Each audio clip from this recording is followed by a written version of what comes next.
encontramos en el Palacio de Miraflores. Ya están dispuestas las banderas de los Estados Unidos y de Venezuela para que den una alocución a la prensa los representantes de Estados Unidos, el secretario de Interior, Doug Burgum, quien estaría acompañado de Delcy Rodríguez, presidenta interina de Venezuela.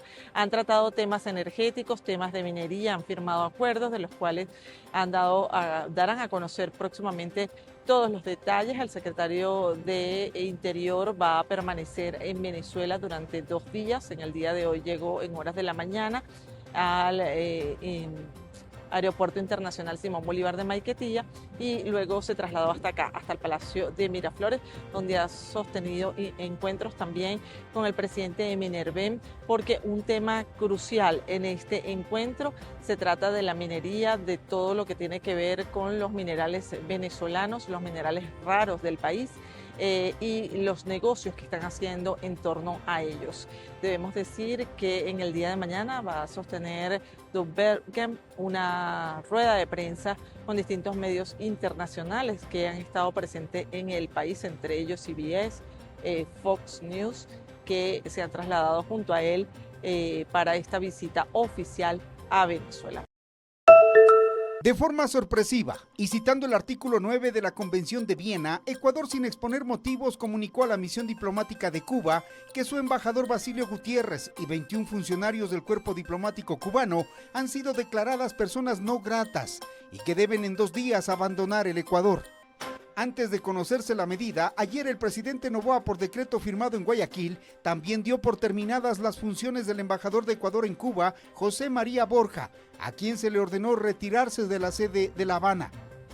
Ni la presidencia ni Cancillería han explicado el argumento de la decisión ecuatoriana, que de inmediato generó el cierre de los servicios consulares en la embajada cubana en Quito. El embajador Basilio Gutiérrez y su cuerpo consular notificados blindaron todo tipo de contacto con el público y la prensa. Funcionarios durante esta tarde entraron y salieron de la sede diplomática sorprendidos, asustados y hasta apurados a quemar documentos en la terraza de la sede diplomática, como se muestra en estas imágenes captadas desde los edificios aledaños. El presidente Daniel Noboa denominó parrillada de papeles a esta acción de los funcionarios y lo publicó en sus redes sociales.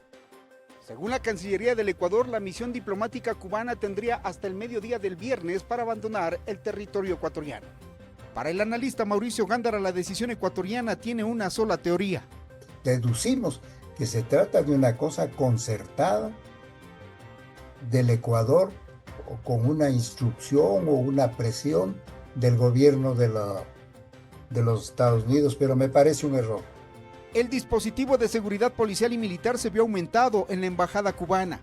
Se busca dar las garantías de movilidad para que los 22 funcionarios abandonen el Ecuador.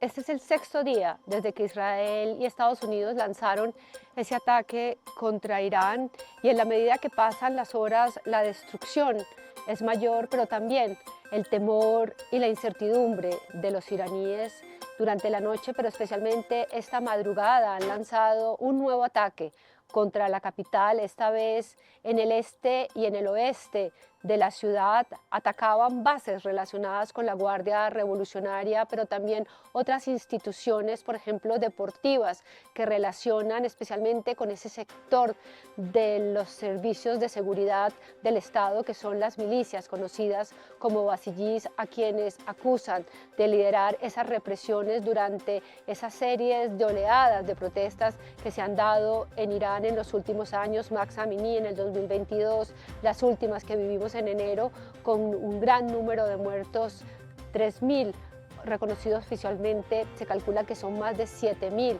quienes fueron asesinados también por este tipo de fuerzas. Sin embargo, todas estas circunstancias que rodean a estos ataques también tienen grandes consecuencias en la población civil. Si bien algunos de esos objetivos son esas bases militares o del gobierno, de la justicia o de las milicias, tienen grandes repercusiones en edificios habitados por ciudadanos corrientes.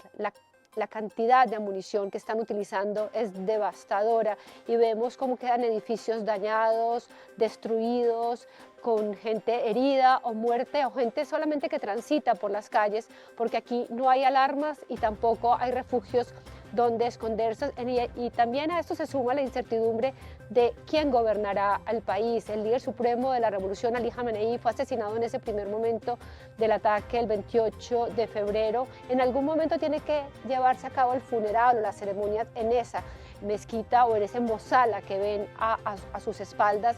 Sin embargo, no hay fecha concreta y se está a la espera de saber quién va a reemplazarlo. Se habla de su hijo Mujtaba Khamenei, pero hasta ahora no se sabe cuál es la decisión final de esa asamblea de expertos que tiene que elegir el reemplazo del líder supremo.